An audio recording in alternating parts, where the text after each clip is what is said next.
So one of the favourite टेनला solution है, यहाँ पर टेनला प्लेटफॉर्म के नाम से जानने लगा है, ऑब्वियस सी बात है। लेकिन यहाँ पर Q4 के नंबर जो है ना वो बिल्कुल बेकार यहाँ पर पोस्ट किए गए हैं। जिस तरीके की तेजी हमने टेनला की स्टॉक के अंदर देखी, वो तेजी से लग रहा था कि कहीं ना कहीं Q4 अच्छे आने का अनुमान तो नहीं है, वो सब फिजल आउट हो गई। और मुझे लगता है कि यहाँ पर तेजी भी जो हुई है वो गई काम से। कैसे? यहाँ पर आप ईयर ऑन ईयर बेसिस पर देखेंगे तो भी आपको पता चलेगा कि मार्च 2021 से मार्च 2022 के रिजल्ट मार्च 2023 के जो रिजल्ट हैं वो भी बेकार हैं, कुछ मतलब उसमें हुआ नहीं है।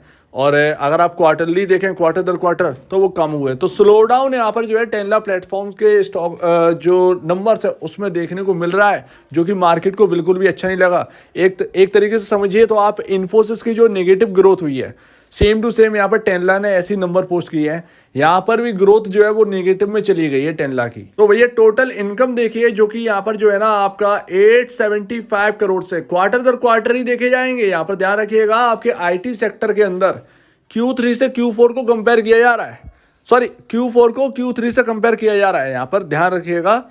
तो इसमें ना, क्योंकि यहाँ पर स्लो डाउन का जो डर है, उस हिसाब से यहाँ पर ना आपका Q4 को Q3 से कंपेयर करके देख रहे हैं कि क्वार्टर दर क्वार्टर यहाँ पर क्या चेंज हो रहे हैं।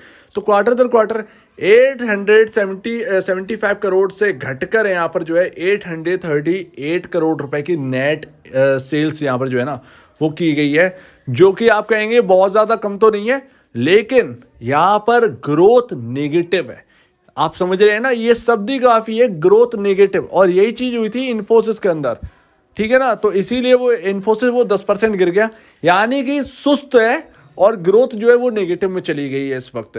लेकिन आप ईयर ऑन ईयर बेसिस पर देख लेंगे ना, अगर आप ईयर ऑन ईयर बेसिस पर भी देख लेंगे तो आपको दिखेगा 857 करोड़ से घटकर 838 करोड़ रुपए की टोटल इनकम निकल के आई, यानी कि टोटल नेट सेल निकल के आई है, जो कि बिल्कुल भी अच्छा नहीं है। अब ऐसे में आप ना स्टॉक किधर भी आप पहुंचा दीजिए उसे, लेकिन नंबर्स जो है ना वो बहुत पुअर है, बेकार है, और स्लो डाउन का यहाँ पर जो है ना आशंका यहाँ पर जग रही है। इसी के साथ साथ यहाँ पर आपका जो रिजल्ट है वो आ गया है ईयर ऑन ईयर बेसिस पर। तो अभी यहाँ पर 2022 में कुल यहाँ पर टोटल इनकम थी 3222 करोड़ रुपए की इस कंपनी की, जो कि इस वक्त थोड़ा सा ही बढ़कर 3380 करोड़ रुपए की टोटल इनकम यानी कि नेट सेल यहाँ पर बन गई है।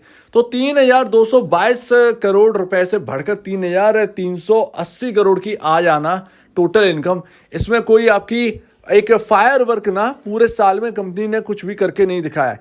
दैट्स वाई स्टॉक का प्राइस भी यहाँ पर प्रेशर में, बट इसका मतलब ये नहीं है कि आपका प्राइस गया, आपका स्टॉक गया, ठीक है ना। जो कमा रहे हैं वो क्या कम है, तो ध्यान रखिएगा। लेकिन हाँ, जो अभी इसके अंदर तेजी बनी 100 रुपए की, वो कहीं ना कहीं फिजल आउट होती हुई दिख रही है, वो कहीं टिकते हुए नहीं दिख रही है। तो ध्यान रखिएगा, जो एक्सपेक्टेशन रख रहे थे टेनला से वो इस बार नहीं हुआ है, इस क्वार्टर में भी नहीं हुआ है, और नेगेटिव ग्रोथ यहाँ पर देखने को मिली है। अब प्रॉफिट की यहाँ पर जो है देखते हैं। प्रॉफिट यहाँ पर आपका जो है थोड़ा सा बढ़ा है, 120 करोड़ रुपए बढ़कर आया है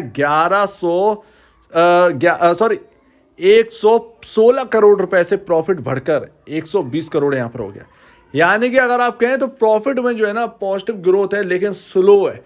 तो आपके कुल मिलाकर नंबर जो है ना वो फायर वर्क नहीं है। और जो आपका यहाँ पर बचाया गया ना, जो नेट प्रॉफिट आपको दिखाया जा रहा है, वो नेट प्रॉफिट कुछ बचा कुचा कर ही यहाँ पर दिखा रहे हैं। जो एक्सपेंसेस है उनको कंट्रोल करके ही यहाँ पर दिखा रहे हैं। कंपनी का जो मैनेजमेंट है वो कहीं ना कहीं उसे समझ में आ गया होगा कि यहाँ पर जो नंबर्स हैं वो गड़बड़ा सकते हैं, तो अपने एक्सपेंसेस को कहीं ना कहीं मैनेज कर उसमें प्रॉफिटेबिलिटी का थोड़ा सा बचाव कर यहाँ पर आपके सामने नंबर पेश किए गए प्रॉफिट के। तो नेट सेल तो सीधी सी बात है, वो तो दिखेगी, लेकिन प्रॉफिट तो हमारे हाथ में कितना बना रहे हैं। तो खर्चे जो है ना वो बचा कुचा कर ज़्यादा यहाँ पर प्रॉफिट को बचा लिया गया है। तो नंबर प्रॉफिट भी कुछ बहुत ज़्यादा नहीं है, 116 सब 4 ही करोड़ तो बढ़कर आया है। तो ऐसा यहाँ पर जो है ना कुछ यहाँ पर करके नहीं दिखाया है। अगर आप ईयर ऑन ईयर बेसिस पर देखोगे कि तो पिछले साल यहाँ पर ना 140 करोड़ का प्रॉफिट था इसी क्वार्टर में, जो कि 120 करोड़ का इस वक्त है। तो ईयर ऑन ईयर बेसिस पर प्रॉफिट बहुत ज़्यादा घटा है, ध्यान रखिएगा। अब यहाँ पर बात करते हैं कितना प्रॉफिट यहाँ पर सालाना यहाँ पर घटा है। जी हाँ, आपका साल का अगर आप देखें तो 2023 का यहाँ पर जो ना 447 करोड़ रुपए का प्रॉफिट निकल के आया है। और उसके पिछले अगर आप देखेंगे 2022 मार्च में 539 करोड़ रुपए का प्रॉफिट था, जो कि घटकर अब 447 करोड़ रुपए का हो गया है। तो पूरा का पूरा यहाँ पर जो है ना बिल्कुल बर्बाद सा होते हुए दिख रहा है। और आपका इक्विटी जो आपका ईपीएस जो है ना वो भी कहीं ना कहीं आपका ऑब्वियसली बात है डाउन आते हुए दिखेगा। तो ईपीएस जो है ना वो डाउन हो गया है, यानी कि आपकी अर्निंग जो है ना वो डाउन हो चुकी है। इसका मतलब ये है ना आपका ईपीएस डाउन हो गया, आपका पी रेशियो आपका मैनेज नहीं कर पाएगा, वो कहीं ना कहीं आपका महंगापन दिखने लगेगा। ठीक है, तो तैयार रहिए, हो सकता है कि एक स्लो डाउन यहाँ पर स्टॉक के प्राइस में भी दिखे। कुछ भी फायरवर्क नहीं है, ना तो पूरे साल के नंबर्स में ना इस क्वार्टर के नंबर्स में। अब इसको देखकर डर मत जाइएगा, सभी आईटी कंपनी का वही हाल चल रहा है। कुछ लोग अपने आप को बचा के चल रहे हैं, लेकिन इन्फोसिस ने पहले आंका नहीं तो वो गया। एचसीएल ने अपने आप को पहले से ही प्रोटेक्ट करके रखा था, पहले ही वो समझ गए थे नंबर जो है ख़राब होने वाले हैं, तो उसने अपने आप को प्रोटेक्ट करना स्टार्ट कर दिया, एचसीएल बच गई। तो वही है, अभी यहाँ पर पूरे वर्ल्ड में देखें, पूरे यहाँ पर देखें तो आईटी का हाल ख़राब है। ऐसे में आपका सर्वाइव कर जाना बहुत ज़्यादा मुश्किल होता है।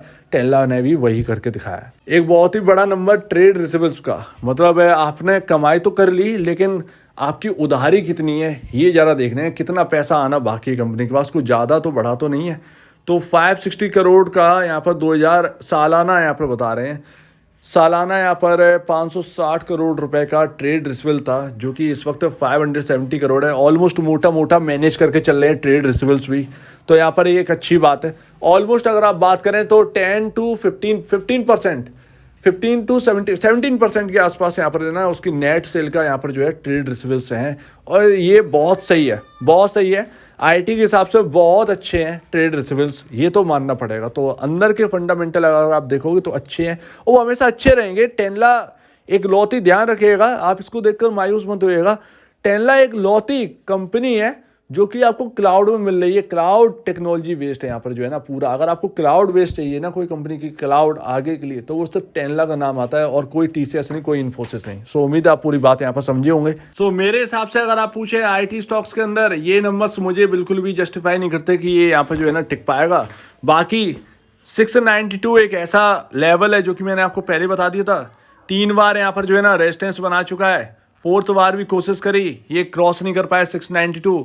अगर इस वक्त यहाँ पर गैप डाउन हो गया कल के दिन, तो फिर यहाँ पर देखा जाएगा। लेकिन 692 एक रेजिस्टेंस है, जब पार करेगा तो एक अच्छी खासी तेजी भी मिल सकती है, तो ध्यान रखिएगा। तो कल क्या होगा सिनेरियो कुछ कह नहीं सकते हैं, कहाँ पर रुकेगा जाके ये भी नहीं कह सकते हैं। वो तो पूरी तरीके से अगर आप बात करें, आज भी तेजी हुई है 3% की, एक्सपेक्टेशन में टेस्ला कुछ अच्छा करेगा, बट उसने कर दिया है बहुत से हद तक से बुरा। तो फिर क्या होगा मार्केट के अंदर, वो कितना रहेगा और कितना हैवी वॉल्यूम के साथ ये करता है, ये कल देखना जरूरी होगा कि कितना यहाँ पर जो है ना बिकने के लिए माल आता है। और वॉल्यूम एवरेज वॉल्यूम से ज़्यादा बिक रहे हैं, तो फिर यहाँ पर जो है ना दिक्कत की बात हो सकती है। सो उम्मीद है पूरी बात यहाँ पर समझोगे। रिजल्ट्स बैड हैं, यहाँ पर खरीदने की कोई राय वाय कुछ भी नहीं है। और वैसे भी यहाँ पर जो है ना कंपनी अच्छी है, लेकिन प्राइस वाइज और ये नंबर वाइज तो बिल्कुल भी इस वक्त खरीदने लायक नहीं लग रही है, ध्यान रखिएगा। तो आपका क्या कहना है इसके ऊपर कमेंट सेक्शन में कहिए। और अगर आपको इस वीडियो को प्रॉब्लम है, कुछ पूछे, कुछ बताना, कुछ कहना है, तो प्लीज़ कमेंट सेक्शन में कहिए। और अब वीडियो देखने के लिए बहुत धन्यवाद दोस्तों।